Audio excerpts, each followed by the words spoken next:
When my mother took seed of me, she bled for 4 months, and the doctor said, Florence, you are not going to make it. You are anemic.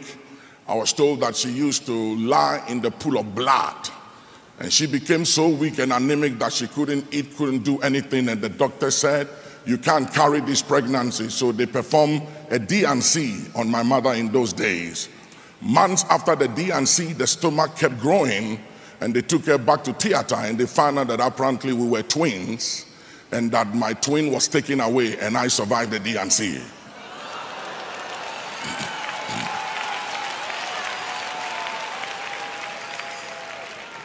And from the time I was born, all hell broke loose.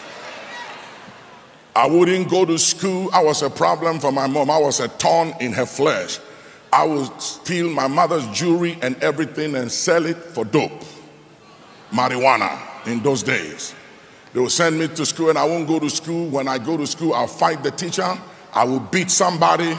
It was always trouble, and I'll be expelled from school, and my mother will always be crying and say, what is wrong with you, son? What have I done? He said, what is it that I've done? How come you don't feel my pain? What is wrong with you? And I couldn't help her because something was on my case. I was under an influence of a buffeting spirit that wanted me destroyed. At the age of 15, my mother couldn't take it anymore, and for the first time, I was introduced to my dad at the age of 15. I never knew him until 15 years. If you're a mother here and you have some difficult sons and difficult daughters, I'll tell you why. They are the chosen ones, and the ones that have been called and promised carry promise among those kids.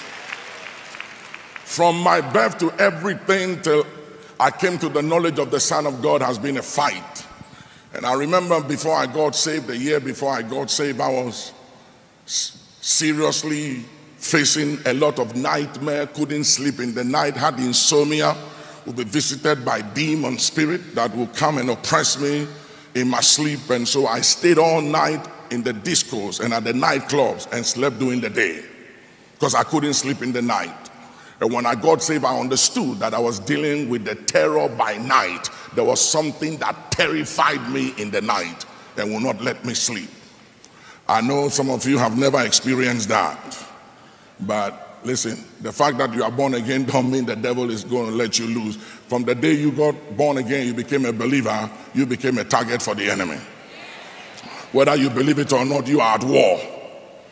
And you better realize that you are at war, and the enemy is not going to leave you alone just because you are saved and you are born again and you are Holy Ghost filled.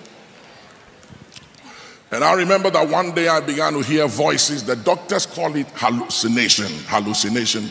I began to hear these voices, and one of the voices commanded me to light a candle, and I couldn't resist the strength and the power of the voice. So I lighted the candle, and the voice said, place your right palm on the flame.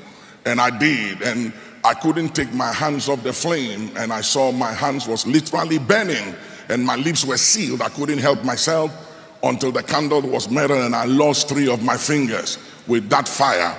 I was admitted at the hospital for 4 months, went through all kinds of surgery, and in the night I would scream and would be running at the hospital, and they have to arrest me, put me in chains and inject me. And I was tormented, I was buffeted by an evil spirit, and I had no idea of why I was going through what I was going through. Tell somebody you are where you are for a reason. Tell somebody else you are going through what you're going through for a reason, Until one day Jesus appeared to me on the bed of affliction and said, I am Yeshua HaMashiach. And for this purpose you were born. That you were born to proclaim my word to the nations of the world. And I had an encounter with the Son of God, and from that day my life turned around, and I was never the same again.